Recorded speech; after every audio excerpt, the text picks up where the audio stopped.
Jordan Bardella est l'invité de France Bleu Matin. Noé da Silva, vous recevez le conseiller régional Île-de-France et secrétaire départemental du Front National en Seine-Saint-Denis. Bonjour. Bonjour. Merci d'être avec nous. Marine Le Pen en tête dans les sondages au premier tour de la présidentielle.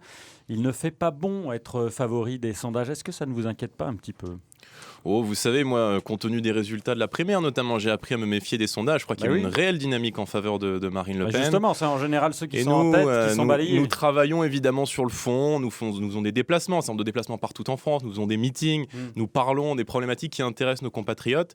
Et je crois que c'est un véritable choix de civilisation qui va se poser lors de l'élection présidentielle à venir, incontestablement. Votre parti soutient la police, notamment après l'affaire Théo. Comment réagissez-vous lorsque le syndicat Alliance, syndicat policier, dénonce, je cite, les propos menaçants de la présidente du Front National, Marine Le Pen? Il n'y a aucun propos menaçant. Nous soutenons par principe les forces de l'ordre. Moi, je suis élu en Seine-Saint-Denis et je vois chaque jour les policiers travailler dans des conditions particulièrement difficiles, subir notamment un certain nombre d'insultes dans certains quartiers, parfois des invectives et parfois des jets de projectiles de cocktails Molotov. Je crois que nos policiers ne sont pas non plus soutenus par leur hiérarchie et c'était le sens de la déclaration très simplement de Marine Le Pen. Je pense qu'il faut rétablir l'ordre aujourd'hui dans ces quartiers et mettre en place une véritable politique pénale ferme et rapide. Marine Le Pen a visé les fonctionnaires qui mettent en jeu leurs propres responsabilités s'ils prennent part aux méthodes illégales dont elle accuse le gouvernement. Ça veut dire quoi ? Non, je pense qu'il ne faut pas détourner les propos qui ont été ceux de Marine Le Pen.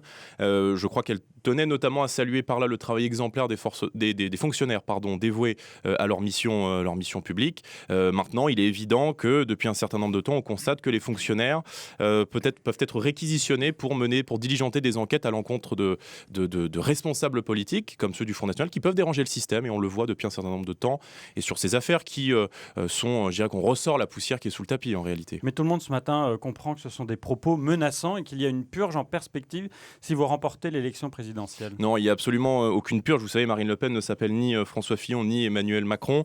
Nous sommes les seuls, je crois, à proposer de rétablir notamment des policiers, à proposer de rétablir des enseignants, à proposer de rétablir des effectifs en hausse dans la fonction publique hospitalière, parce que force est de constater que le statut des fonctionnaires a été assez maltraité par les gouvernements de Nicolas Sarkozy et de François Hollande, notamment avec le gel du point d'indice, par exemple. Marine Le Pen soutient donc les policiers, mais elle refuse d'être entendue pendant la campagne présidentielle et les législatives par la police. Est-ce que ce n'est pas un petit peu... Allons, monsieur da Silva, soyons un petit peu sérieux à ce sujet. Je crois que nous avons été désignés les grands ennemis du système. Nous ne sommes pas les chouchous de ce système, contrairement à monsieur Macron, par exemple. Et il est évident que le système politico-médiatique va mettre tout en œuvre pour empêcher la progression de Marine Le Pen. À chaque fois qu'un sondage nous place toujours plus haut dans les intentions de vote, une nouvelle enquête se porte contre Marine Le Pen. Je crois que tout cela n'est pas sérieux.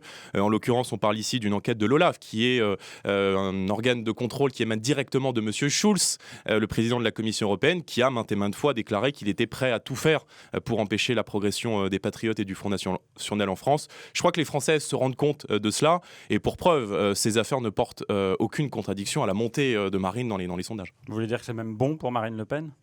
Je pense qu'on est jugé d'après la force de ses ennemis, et quand on a comme ennemi ce système, je crois qu'on ne peut pas être si mauvais. Est-ce que la vie judiciaire doit s'arrêter en France pendant les périodes d'élection ? Non, je ne crois pas. Je crois que ce n'est pas au juge de faire l'élection. En l'occurrence ici, les Français ont bien compris que le calendrier judiciaire était un calendrier choisi. Vous savez, l'OLAF a remis ce dossier, l'organisme de contrôle du Parlement européen, a remis ce fameux dossier. Des emplois fictifs. A remis ce fameux dossier au mois de juillet. Il est quand même bizarre que c'est 7 mois après que l'OLAF ait remis le dossier à la justice française, que la justice souhaite entendre Marine Le Pen, alors qu'un sondage nous place toujours plus haut dans les sondages, près de 45% au second tour, je crois.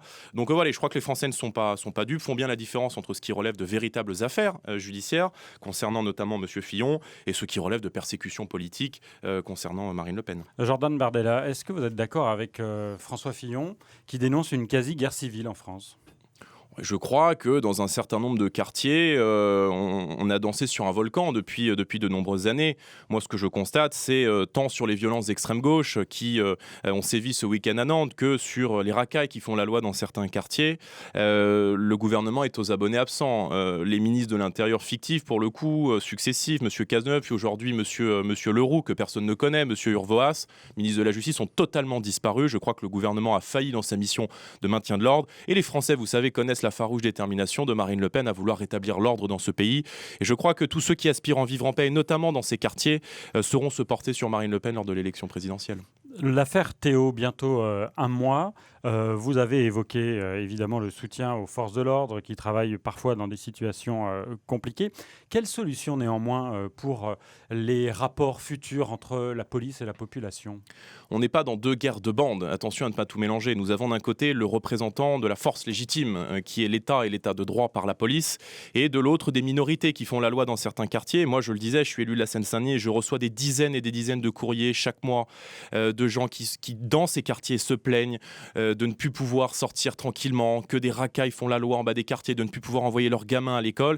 Eh bien, cette majorité silencieuse, nous proposons l'ordre républicain. Je crois qu'il ne faut pas tout mélanger.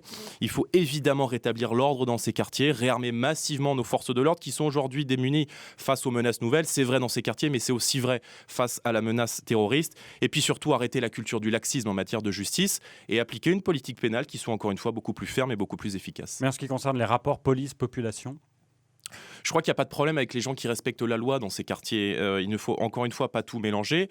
Et alors évidemment, la presse a peut-être oublié d'en parler, mais je crois que la famille du jeune Théo est visée par une information judiciaire au sujet d'un détournement de fonds et d'un recel de biens sociaux, me semble-t-il. Alors évidemment, la presse et entendre ça dans la presse, c'est quand même assez étonnant. Quel rapport avec les violences policières présumées? Je crois qu'il ne faut pas être manichéen, il ne faut pas idéaliser d'un côté les jeunes qui seraient victimes de discrimination et de l'autre la méchante police. Je crois que la population soutient de toute manière la police et je crois que les gens et les familles honnêtes qui vivent dans ces quartiers, qui sont aussi les premières victimes des heurts d'une petite bande de racailles. Je ne fais que reprendre ce qui a été dit par vos confrères dans la presse. Je crois que ça n'avait pas été dit par la presse. Ça a été dit dans certains articles, mais vous savez qu'évidemment la presse est toujours très partisane. Non, je ne le sais pas. Je crois que les Français le savent et pour preuve, je crois qu'ils sont de plus en plus nombreux à exprimer leur méfiance vis-à-vis des journalistes. Eh bien, pas vous, puisque vous êtes venu ce matin. Merci beaucoup, Jordan Bardella, invité de France Bleu Matin, conseiller régional Île-de-France et secrétaire départemental du Front National en Seine-Saint-Denis. Interview à revoir en vidéo sur francebleu.fr. Merci, bonne journée.